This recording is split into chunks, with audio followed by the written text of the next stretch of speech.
second, which is polynomials. It will be an introduction video, so let's start. हमारा first topic है degree of polynomials. ठीक है, हम पहले समझते हैं कि पॉलिनोमियल क्या होता है. तो सिंपली समझ लो कि अलग अलग टर्म्स मिलके पॉलिनोमियल बनाते हैं.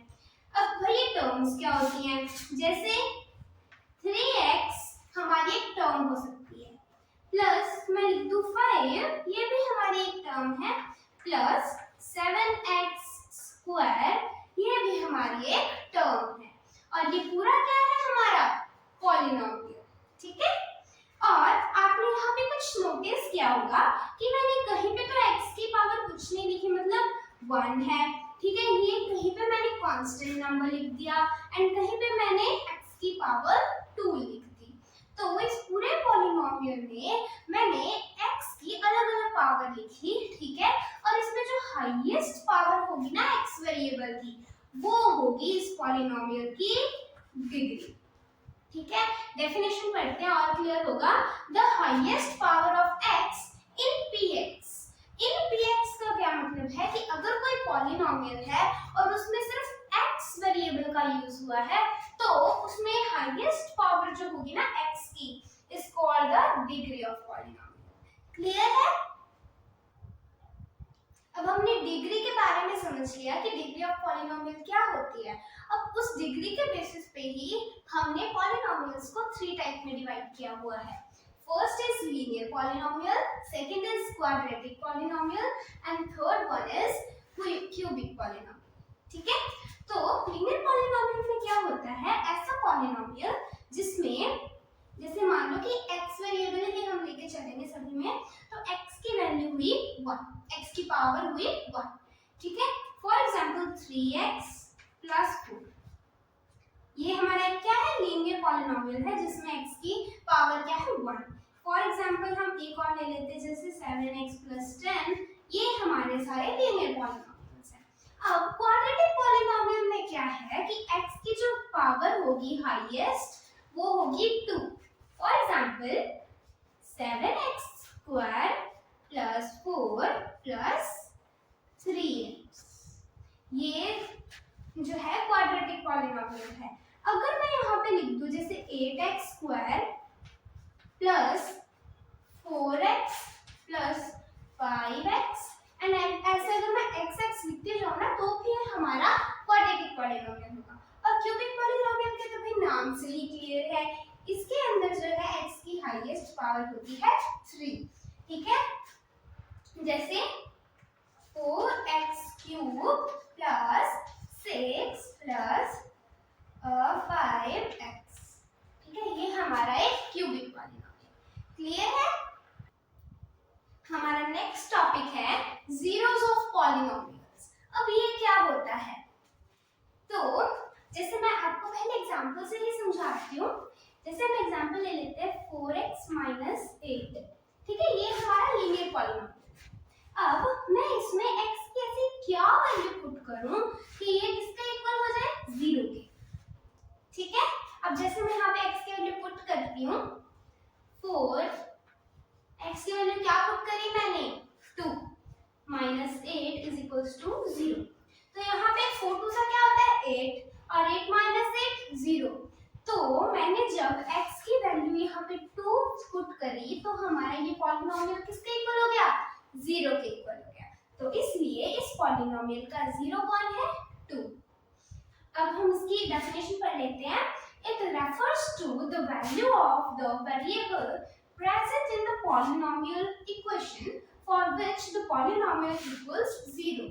ठीक है, अगर कोई पॉलिनोमियल है उसके अंदर वेरिएबल की ऐसी वैल्यू जिसे पुट करने से वो पॉलिनोमियल 0 के इक्वल हो जाए. ठीक है, अब हमने यहाँ पे जो है लीनियर पॉलिनोमियल को तो इजीली इसका 0 हमने फाइंड कर लिया, बट अगर क्वाड्रेटिक पॉलिनोमियल आ जाए तो उसे कैसे हम जो है फाइंड करेंगे उसका 0. तो उसके लिए हम यूज करते हैं कौन सा मेथड, मिडिल टर्म स्प्लिट. ठीक है, तो हम एक एग्जांपल ले लेते हैं 3x स्क्वायर प्लस 13x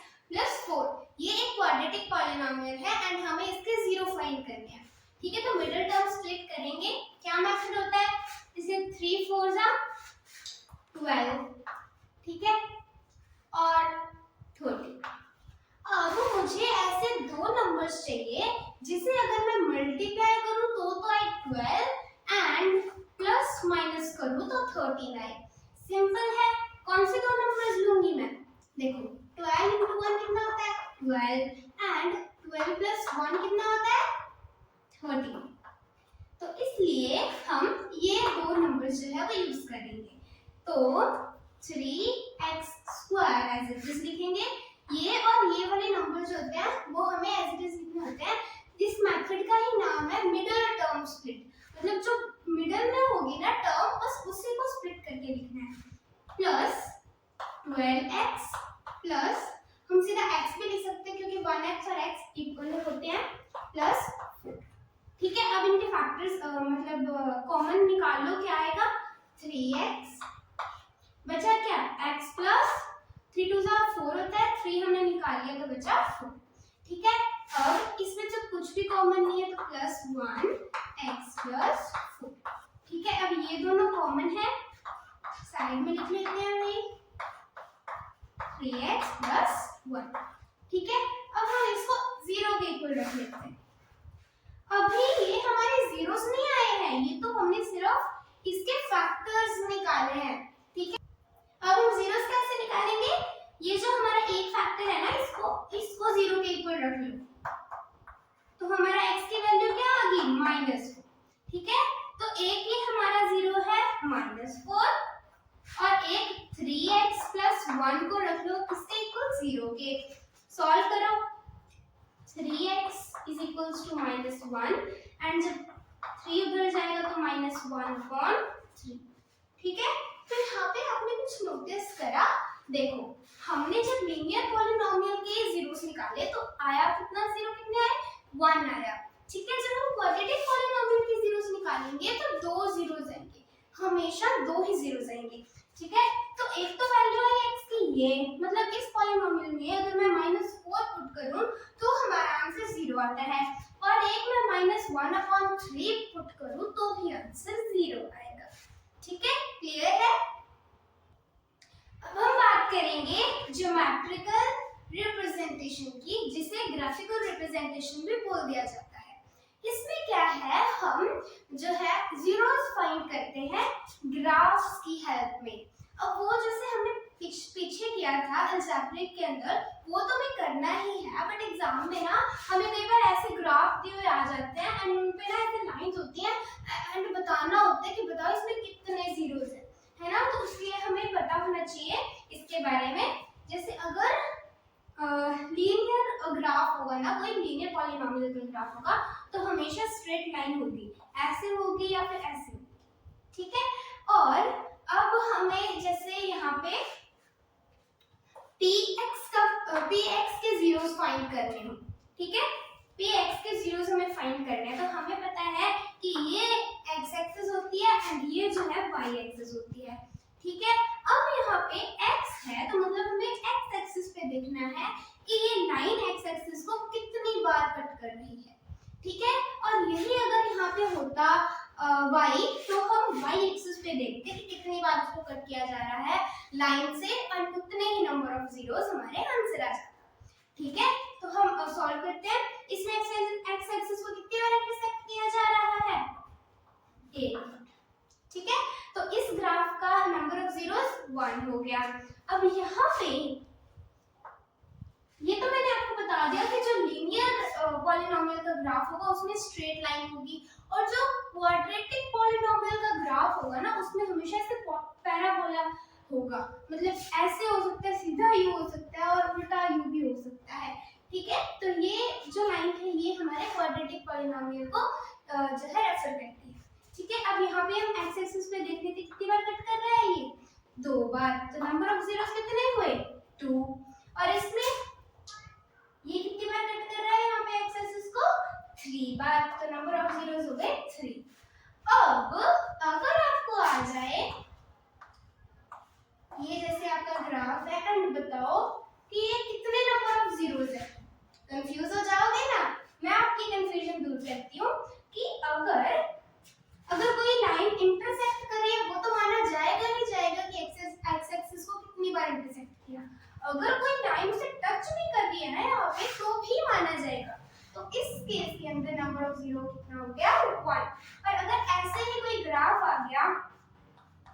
ठीक है, उस ग्राफ में लाइन है कुछ ऐसी, ठीक है, इसे टच कर रही है, तो इसमें नंबर ऑफ जीरोस कितना होगा, ये भी इसको टच कर रही है, तो नंबर ऑफ जीरो हुए 1 2 एंड 3।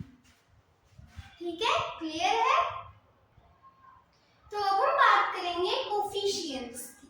ठीक है, कोफिशिएंट्स जो होते हैं ना वो न्यूमेरिक वैल्यू होती है। ठीक है, न्यूमेरिक वैल्यू होती है। अब जैसे मैं यहाँ पे कोई भी पॉलिनोमियल लिखूं, जैसे 6x² प्लस 12x प्लस 3, ठीक है, ये मेरा एक पॉलिनोमियल है।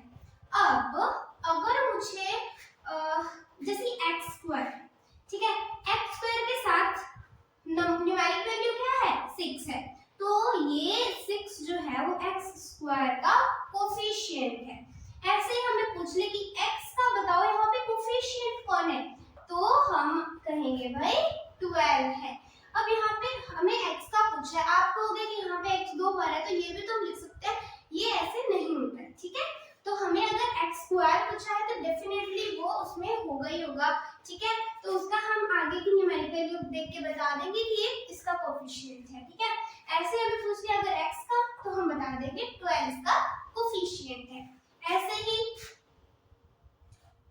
16x, यहाँ पे x का कोफिशिएंट क्या हुआ 16। ठीक है, कोफिशिएंट्स चेंज होते रहेंगे, जरूरी नहीं है कि अगर आपको कहीं भी पूछ लिया कि x का कोफिशिएंट बताओ तो आप बता दोगे 12 है, नहीं, आपको बस उसके आगे का नंबर देखना है कि इसके आगे न्यूमेरिक वैल्यू कौन सी है, देन वो जो है उसका कोफिशिएंट होगा। ठीक है, अब हम बात करेंगे relation between zeros and coefficients of a polynomial. अब जीरोस और कोफिशिएंट में भी एक रिलेशन होता है, इसे समझते हैं। जैसे क्वाड्रेटिक पॉलिनोमियल की जनरल फॉर्म क्या होती है, ax² plus bx plus c, यही होती है ना क्वाड्रेटिक पॉलिनोमियल की जनरल फॉर्म। अब मैं इसके जीरोस ले लूं, कोई भी फॉर एग्जांपल जीरो ले रही हूं मैं, जैसे x की एक वैल्यू ले ली मैंने 2 एंड एक वैल्यू ले ली मैंने 1। ठीक है, अब हम इनको मानते हैं अल्फा एंड बीटा। अब अल्फा एंड बीटा कंफ्यूजिंग हो गया कि ये कहां से आ गए। अब देखो, मैं इसको a और b भी मान सकती थी, ठीक है, a भी मान सकती थी, बट ये पहले ले हुआ है, इसलिए हमने बस बिल्कुल ही अलग वर्ड्स निकाले, क्या, अल्फा एंड बीटा। ठीक है, अब हमेशा हमें याद रखना है कि जो फर्स्ट वैल्यू होगी ना फर्स्ट जीरो होगा जो, वो होगा हमारा अल्फा एंड सेकंड नंबर जो होगा वो होगा बीटा। ठीक है, अब इनका जब हम सम करते हैं, ठीक है, अल्फा प्लस बीटा का जब हम ऐसे सम कर रहे हैं ना, तो हमारा आंसर किसके इक्वल आएगा, हमेशा ही b upon minus b upon a। और अगर हम इनका प्रोडक्ट करें तो हमेशा आंसर क्या आएगा, इस जनरल फॉर्म को के बेसिस पे मैं बता रही हूँ। ठीक है, अगर मैं इनका प्रोडक्ट करूं तो आंसर क्या आएगा, c अपॉन a। नहीं आया ना समझ, एग्जांपल लेके समझाती हूँ। तो ये हमारी एक एग्जांपल है 2x² - 8x + 6। तो हमें पहले इसके जो है नंबर ऑफ जीरोस फाइंड करने हैं, देन हम उनको सॉल्व करेंगे। ठीक है, तो जीरोस फाइंड करने के लिए मिडिल टर्म स्प्लिट का मेथड यूज करेंगे। तो 2 6 का होता है 2 6 12 एंड 8। ऐसे दो नंबर्स जिन्हें अगर मैं मल्टीप्लाई करूं तो आए 12 एंड अगर प्लस माइनस करूं तो आए 8। कौन से होंगे दो नंबर्स, बहुत सिंपल है। जैसे देखो, अगर मैं ले लूं 6 into 2 कितना होता है 12 होता है। ठीक है, और इनका अगर मैं प्लस माइनस करूं तो 6 + 2 कितना हुआ 8। आ रहा है ना आंसर, बट हमें यहाँ पे माइनस का 8 चाहिए भाई, माइनस यहाँ पे आना चाहिए। तो मैं यहाँ पे माइनस लगाने के लिए बड़े डिजिट के साथ माइनस लगा दूंगी, क्या ये सही है, नहीं, क्योंकि प्लस माइनस माइनस होके हमारा आंसर बना देगा -4, जो कि हमें नहीं चाहिए। तो मैं यहाँ पे -2 लूंगी तो माइनस माइनस क्या हुआ, प्लस हुआ, और यहाँ पे बड़े डिजिट का जो है हमारे पास सिंबल भी आ जाएगा। तो हमारे ये दो जो है नंबर्स हम यहाँ पे लेंगे 2x² -6x -2x प्लस 6। ठीक है, अब यहाँ पे कॉमन निकाल लेते हैं। क्या है common, 2x।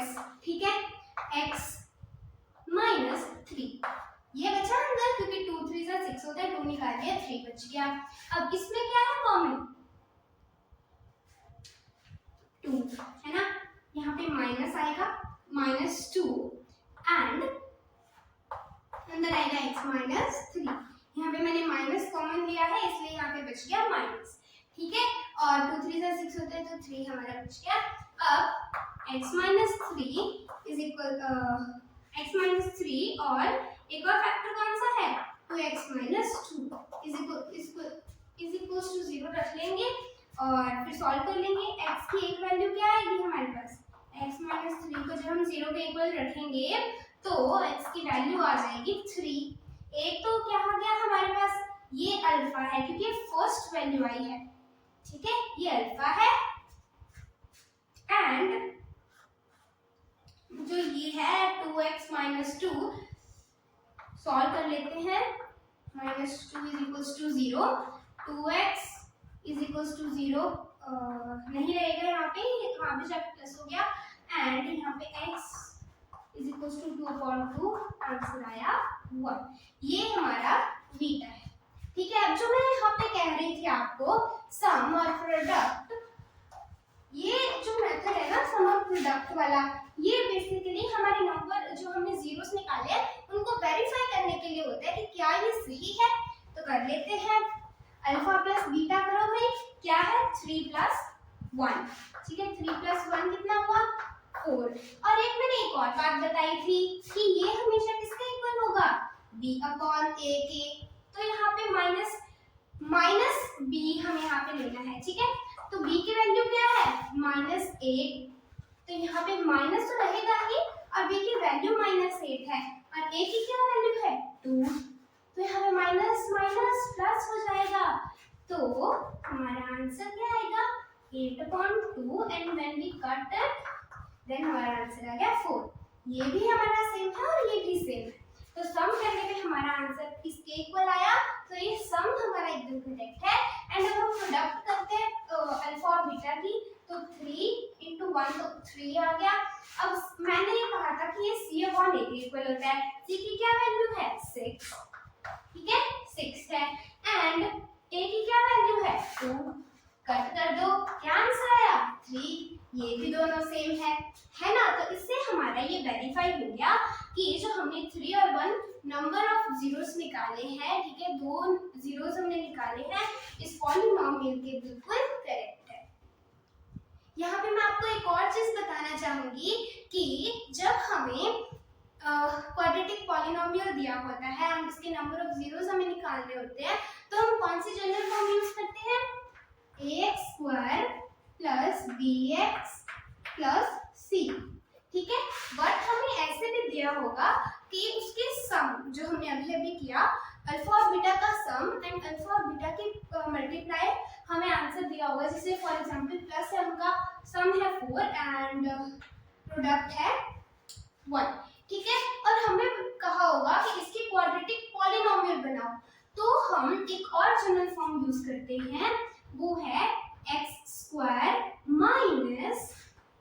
Alpha + beta × x + alpha × beta. ठीक है, तो यहाँ पे जब हम 4 और 1 जैसे वैल्यू पुट करेंगे ना, तो हमारा जो क्वाड्रेटिक पॉलिनोमियल बन जाएगा। कर लेते हैं, जैसे x² एज इट रहेगा -अल्फा + बीटा, 4 + 1 कितना हुआ 5x + 4 × 1 क्या हुआ 4। ठीक है, तो ये ऐसे हमारा क्वाड्रेटिक पॉलिनोमियल बन गया। आई होप आज की वीडियो आपके लिए बहुत हेल्पफुल होगी एंड आपको सारे कंसेप्ट्स क्लियर भी हुए होंगे। मिलते हैं नेक्स्ट वीडियो